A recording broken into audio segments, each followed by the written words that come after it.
It's official. The latest attempt to restart direct U.S.-Iran diplomacy has ended in a deadlock, and the way it ended is raising alarms well beyond the details of any single proposal. After hours of high-stakes negotiations in Islamabad, the American delegation is no longer on the ground.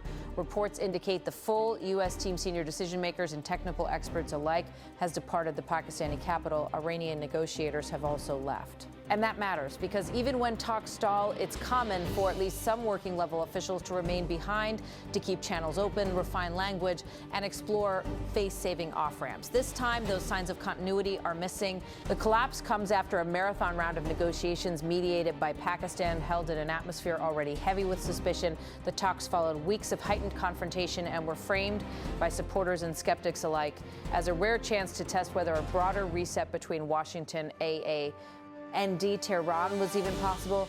Instead, the exit of both delegations is being read as a signal that the process didn't just pause, it broke.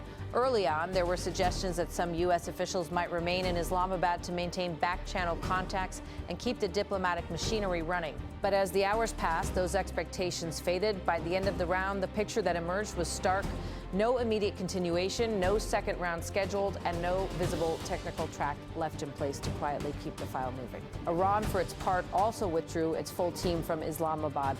According to reporting that cited Pakistani and Iranian sources, Iran's delegation was large dozens of people reflecting not just political negotiators, but technical experts, security, and media staff. The size of the team underscored how seriously Tehran appeared to be taking the moment. Yet despite prolonged discussions, the two sides could not bridge core disputes. What exactly went well? Wrong? Publicly, the clearest window into the U.S. position came from Vice President JD Vance, who spoke after the negotiations ended.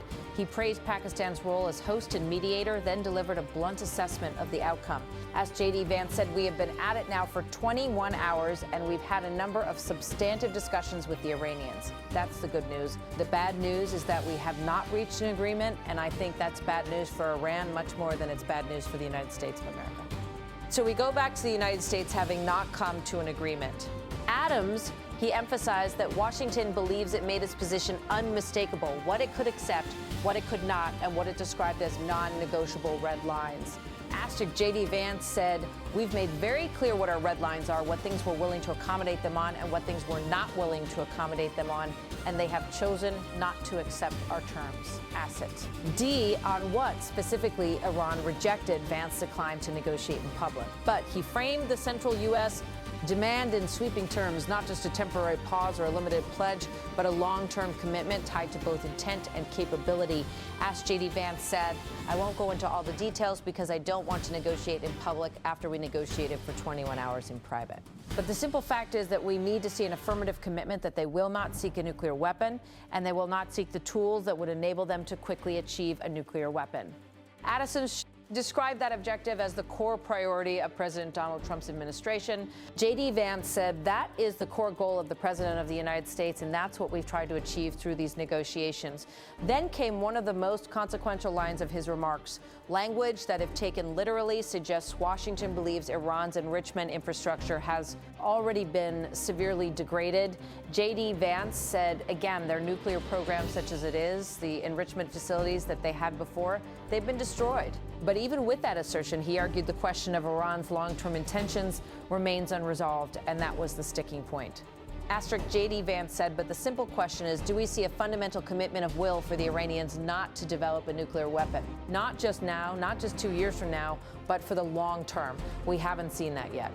We hope that we will. Adams' side, Iranian state-linked media offered a sharply different interpretation, placing blame on what it described as Washington's maximalist demands and an atmosphere poisoned by mistrust. Iranian commentary stressed that diplomacy can continue in principle, but framed the moment as one shaped by suspicion and hardened positions rather than genuine compromise. That gulf between Washington's insistence on long-term guarantees and Tehran's resistance to what it sees as overreach has defined nuclear negotiations for years. But what makes this round stand out is the choreography of the ending. Both delegations leaving at once sends a message neither side expects a quick fix through quiet follow-ups, Pakistan's role, meanwhile, is drawing attention. Islamabad hosted the talks and acted as mediator, an effort that at least publicly earned appreciation from the U.S. Vice President, who credited Pakistani leaders for trying to narrow the gap. JD Vance said, first of all, to the Prime Minister of Pakistan and to Field Marshal Maynard, who were both incredible hosts, and whatever shortcomings of the negotiation, it wasn't because of the Pakistanis, who did an amazing job and really tried to help us and the Iranians bridge the gap and get to a deal. Pakistani officials have also voiced hope that the two sides can keep moving forward with diplomacy, but hope is not a mechanism, and without negotiators in the same city or even a visible working level track still active, progress becomes far harder. Diplomats and analysts often look for small signs that a negotiation is still alive, technical teams staying behind, follow-up meetings penciled in, or even carefully worded statements that leave the door open. Here, the most prominent signal is the opposite. The delegations are gone, and the messaging suggests a hardened stance Vance described with the U.S. Left with as something close to a take-it-or-leave-it proposal, asterisk, JD Vance said, we leave here with a very simple proposal, a method of understanding that is our final and best offer. We'll see if the Iranians accept it. Ashton, that final and best offer language is designed to increase pressure, especially on the party Washington claims would suffer more from failure. But it can also corner both sides. When a proposal is framed as final, accepting changes can look like weakness, rejecting it can look like escalation. And in a region here, miscalculation carries enormous risks. Hardened rhetoric can become its own trap.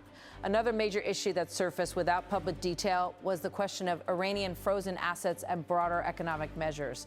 Asked whether those issues were discussed and whether any conclusions were reached, Vance said the topics were on the table, but no agreement emerged.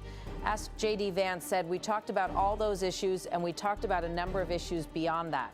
And so certainly those things came up, but again, we just could not get to a situation where the Iranians were willing to accept our terms. Asks, approach as flexible, saying the delegation came with instructions to negotiate in good faith and attempt to reach a deal. Asterisk, JD Vance said, I think that we were quite flexible, we were quite accommodating. The president told us you need to come here in good faith and make your best effort to get a deal. We did that, and unfortunately, we weren't able to make and why headway. Asked Stashist, as he also made clear that the team was in frequent contact with President Trump and senior U.S. national security officials during the talks. Asked JD Vance said, obviously, we were talking to the president consistently a half dozen times, a dozen times over the past 21 hours. The breakdown is now fueling a second conversation, one about internal coordination and optics on the American side. There was visible attention on the timing of departures, with the vice president leaving Pakistan while other senior U.S. officials were initially expected to remain. In many negotiations, staggered exits are routine. Principals depart while staff continue technical work. But because this round ended without a deal, the travel choreography has been interpreted by some observers as a sign of friction or competing approaches inside the U.S. effort. U.S. officials have not publicly described it that way. And there is no definitive public evidence that the departures reflect a split. Till in diplomacy, perception shapes reality. When talks fail, every movement becomes a signal, and every signal becomes a story. Now, with both teams gone, the immediate question is what replaces the face-to-face format. Pakistan may continue trying to shuttle messages. Other intermediaries may attempt to reopen lines, but each day without structured engagement increases the risk that the next major interaction isn't a negotiation, it's a confrontation. There is also the question of what each side does next to strengthen its position. Washington has signaled that it believes Iran should bear the greater cost of failure. Tehran, meanwhile, may calculate that refusing long-term constraints preserves leverage, especially if it believes U.S. demands were designed to lock in permanent limits without sufficient guarantees in return. And hanging over all of this is the nuclear issue itself, the core point Vance returned to again and again. Washington is demanding what it calls a durable act. Affirmative commitment not only to avoid a weapon, but to avoid the tools that could enable a rapid sprint toward one. Iran has long argued that it has rights to civilian nuclear capabilities and that it will not accept restrictions it views as humiliating or one-sided, particularly without sanctions relief and credible assurances. That fundamental clash is not new. What's new is the apparent disappearance, at least for now, of the diplomatic scaffolding that typically remains even when negotiations falter. As the window narrows, the world is left watching for the next signal, a quiet message, a mediator's breakthrough, a recalibrated offer, or a new escalation that makes the last 21 hours in Islamabad look like the calm before something far worse. What makes this breakdown different isn't just that the talks ended without a deal, it's how completely the diplomatic scaffolding appears to have been pulled away at the same time, publicly, operationally, and symbolically. In most stalled negotiations, even bitter ones, there's usually some residue left behind, a technical subgroup that stays in the room, a drafting team that keeps tweaking language, a liaison channel that remains active, or at least a small set of officials who stick around to keep the file warm. Here, the picture being described is the opposite, both sides leaving Islamabad with no visible working track still running and no scheduled second round to absorb the shock and convert it into a narrower, more manageable agenda. That matters because deadlocks are common, full-stop exits are less common. A deadlock can still be productive if it clarifies the real red lines and creates a map for the next attempt. A full withdrawal, especially when it's framed as final and best offer versus overreach and ambitions, suggests both parties are already positioning for what comes after diplomacy, not what comes next in diplomacy. At the center of the impasse, as described, is the oldest and